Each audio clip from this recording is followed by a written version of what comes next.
Civilization can be an immensely satisfying game, but it can also be a very frustrating one. The game is very snowbally, so minor inconveniences early on can have a huge ripple effect, but it can also be quite precarious.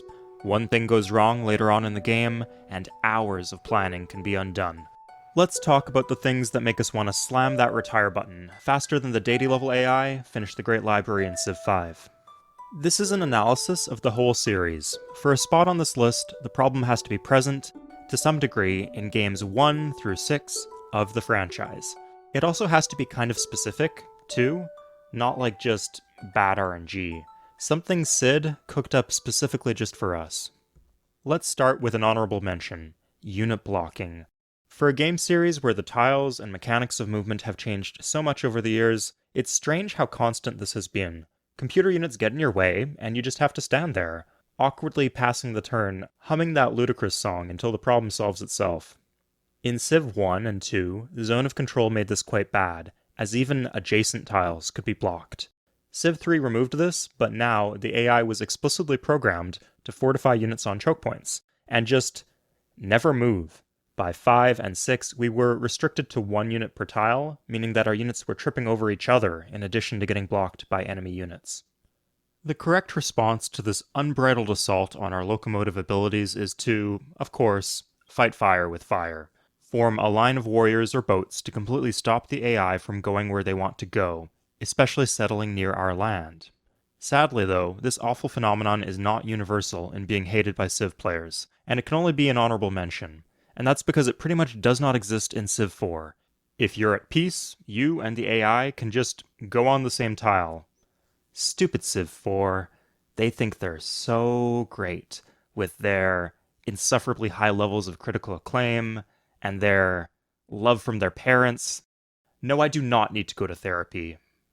On a completely unrelated note, I have pledged that if I hit 100,000 subscribers by Halloween of next year, I will do a cosplay of the Gallic Swordsman from Civilization 3. This is not a joke, I am 100% serious.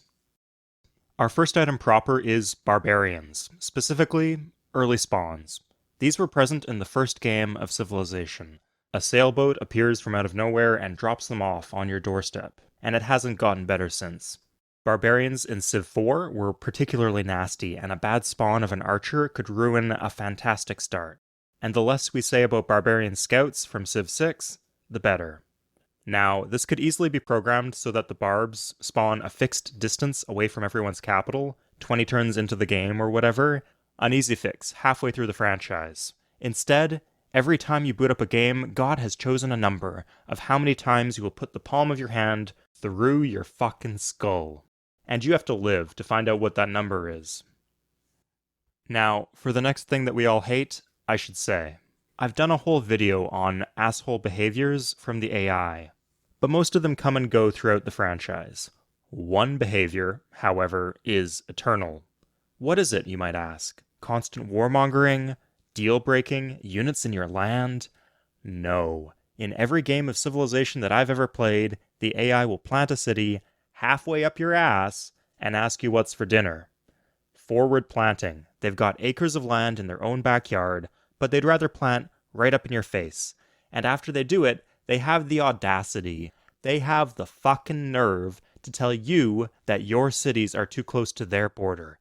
Get real. I know that territorial claims in real life are no rose garden, and gaslight, gatekeep, girl boss is an important trick in the playbook of every expansionist asshole, but why does it have to be in every single frickin' Civ game? In Civ 1 and 2, borders didn't even exist yet, so maybe it was understandable, although because you have no borders, you didn't have the vision that they give, so occasionally you'd be shocked to discover that an enemy had a town 2 tiles away from yours. Civ 3 added culture, which was supposed to stop this. It didn't. If anything, it often rewarded aggressive plants. Civ 6 had the loyalty system, which worked very well. If you plant too close to the enemy, you lose your city. You would think that this would disqualify this topic from appearing on my list. But no, because the AI just still does it anyway. Coupe plants a city in your face and it just flips to you. Game after game after game. What exciting gameplay. If you were disappointed by this change, I've got some great news. Unpunished forward plants are back with a vengeance in Civ 7. Now, wonders are an important part of Civilization's appeal, and they're an important part of its bullshit, too. They've always been a little exclusionary by design. Like a toddler playing with a toy, it's like, it's only fun if I can have it and you don't.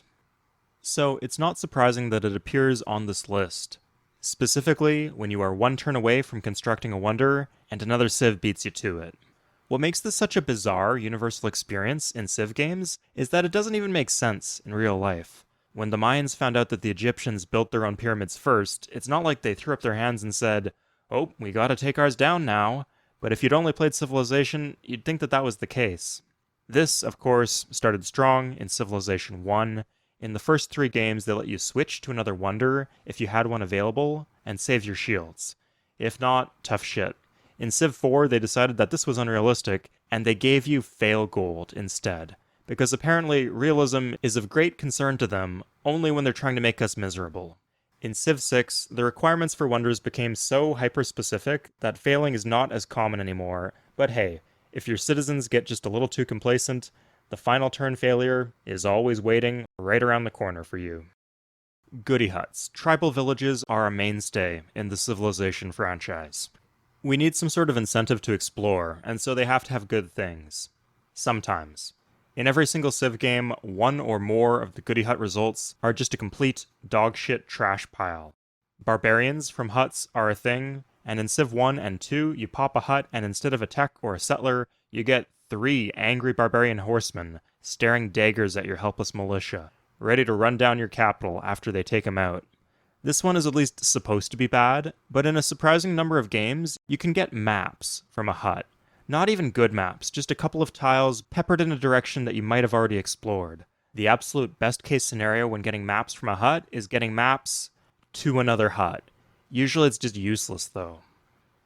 Civ 6, I believe, got rid of this, but you can still have trash results. Healing a unit, experience on a unit, or upgrading a unit are not nearly as good as, say, getting enough faith to found a pantheon, or a free builder. 25 gold is not nearly as good as a free settler. No one would expect the results to all be the same, but these aren't even within the same ballpark. Do better, Civ, come on.